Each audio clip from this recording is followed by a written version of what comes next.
দেশে চলমান কোটা সংস্কার আন্দোলন ঘিরে দেশজুড়ে ইন্টারনেট সেবা বন্ধ থাকায় বিরাট ক্ষতির মুখে পড়েছে ফেসবুক ইউটিউব কেন্দ্র করে নির্মাণ করা নাটকের সংশ্লিষ্টরা।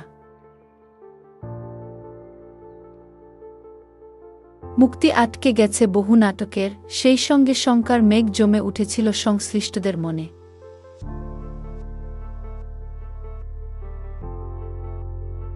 সংবাদমাধ্যম অনুযায়ী প্রায় ১৪ দিন পর ফেসবুক এবং ইউটিউব সেবা চালু করা হলে কিছুটা স্বস্তি ফিরে এসেছে নির্মাতা, শিল্পী ও প্রযোজকদের মধ্যে।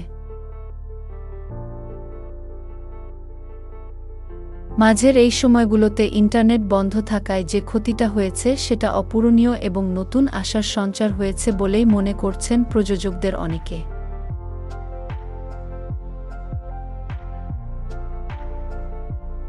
জনপ্রিয় অভিনেতা তৌসিফ মাহবুব বলেন, বাংলাদেশের নাটকগুলো এখন বেশিরভাগই ইউটিউব নির্ভর।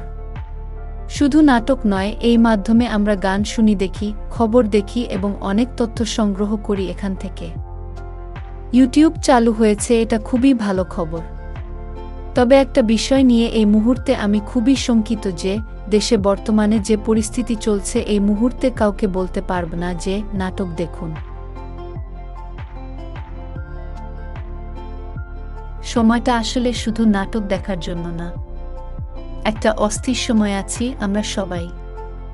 এই সময়টাতে ইউটিউব চলে এলেই যে সবকিছু স্বাভাবিক হয়ে যাবে, এটা আসলে বলা মুশকিল।